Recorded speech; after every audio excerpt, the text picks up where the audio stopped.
Салом бачаҳако, марҳамат ба дарси якум, дарси полностью бепул дар бораи сохтани телеграм-бот ба воситаи искусствени интеллект. Так как и кори ду карада нест бигем, ака в целом ду карадаам ҳаст, но барои ду карада шиданаш определёни шагора бояд иҷро кунем. Яъне айно вақте ки ту программист нестӣ, чӣ кор мекунӣ? Якум чиз установкаи забони Python дар компютери худ мешавад. мо браузера мекушоем, ина Microsoft Edge ма кушодагием браузера. ҳаминҷода медроем, менависем Python 3.8 ёки 3.9 бинависен ҳамин версияша, баъд скачат ёки англиси қати ина даунлод мебарояд. ҳамида медроем, ҳамин якум ссилкада медроем, сайти асосии Python ҳаминҷа медроем. Поён мием, иҷада миёвем, ая ҳамада удобниш бигем кадом мешава.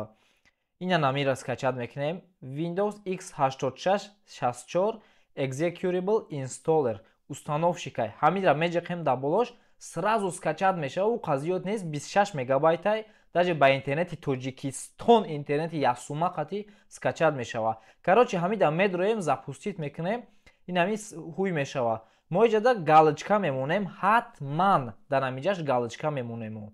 Баъд дальше install now мо меҷиқем, тамом худаш установка мешава. ин ҳам хел мерава, установка мешава.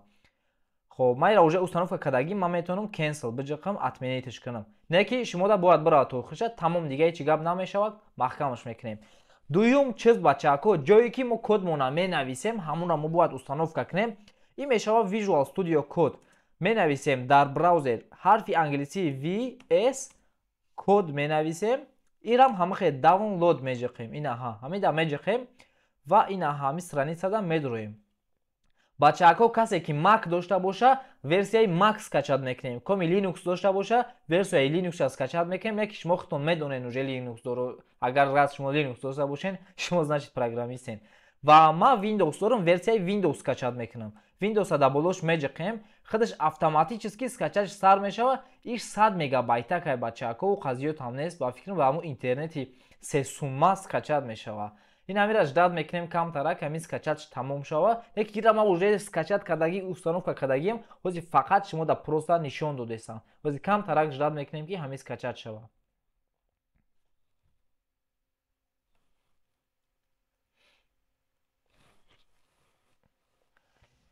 ина Visual Studio Code скачат шид, мо дар болои ҳамин меҷиқем, запустит мекунем ва иҷада галочка мемонем, да я принимаю условия соглашения. ҳамида мемонем ва дале меҷиқем, значок хай ҳама ё галочка монем мешава, ҳамира ҳамаша галочка монем, дале мекунем, баъд установита меҷиқем, бо установка мешава. ман уже ин чиза установка кардагием бачаҳако, барои ҳамун мада дар кор нест ира установка кардан.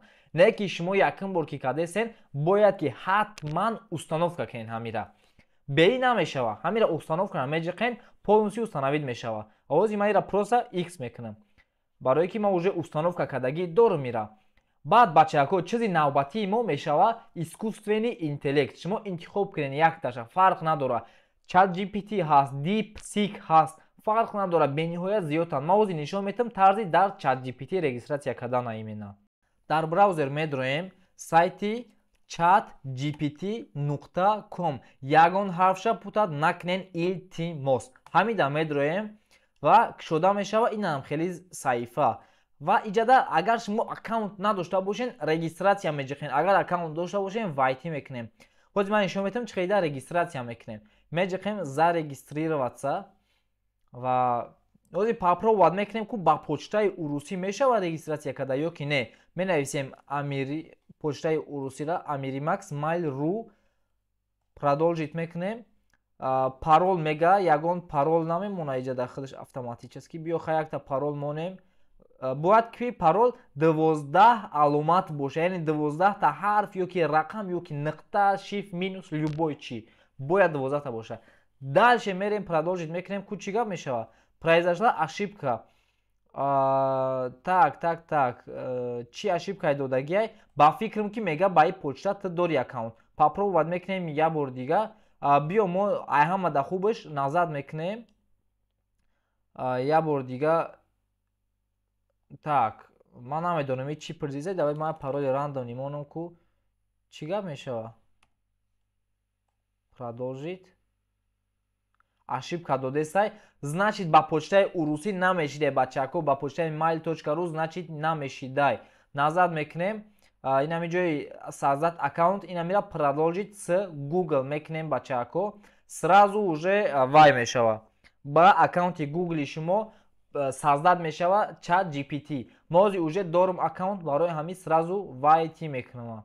Продолжить мекунем. Парол худаш автоматически пур мешава, барои ки ман уже дорам. Почтой уже существует. Точно, ман вайти мекунам бачако, фромӯш кардам.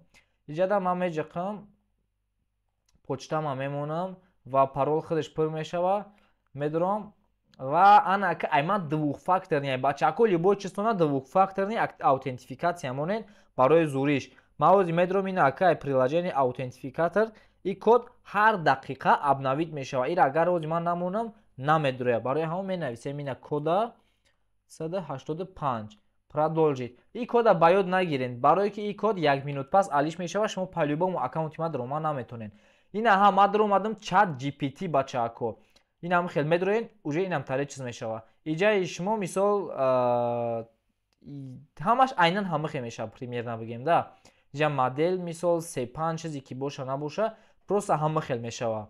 Вот. Тарзи дуруст промпт навиштан бачако дар ChatGPT. Нигоҳ кунед, якум чиз мо ChatGPT-ра ролша мефаҳмонем. Яъне мо намегем ира просто мода код бинавис. Мо ира мегем ки тасаввур кӣ ки ту программисти. Ина мисол менависемш ки ответ как опытный разработчик Python с уклоном в разработку Telegram-ботов.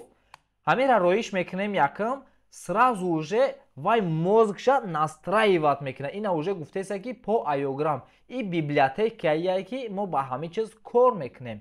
Ва ин ҳами қадар ай ҳама чизои асосӣ мо мешава бачако. Ай дарси дигар мо уже проект худмона мекунем. Яъне ман нишон метам чӣ хел через ChatGPT кода сгенерировать мекунем, ура гирифта дар Visual Studio Code мемонем, запустит мекунем. Ва дар дарси дигариш бо ман шумо да мефаҳмонам чӣ хел серверда мемонемш. Ҳама чизи важнеш. Ва бачако ба ҳамин дарси якуми мо тамом мешава. баъди ин дарса тамошо кардан шумо фуромӯш накунед ки сразу ҳама ҳамин корҳои кардагиро бикунед ва ба дарси дигарӣ бигзаред. Ассалому алайкум.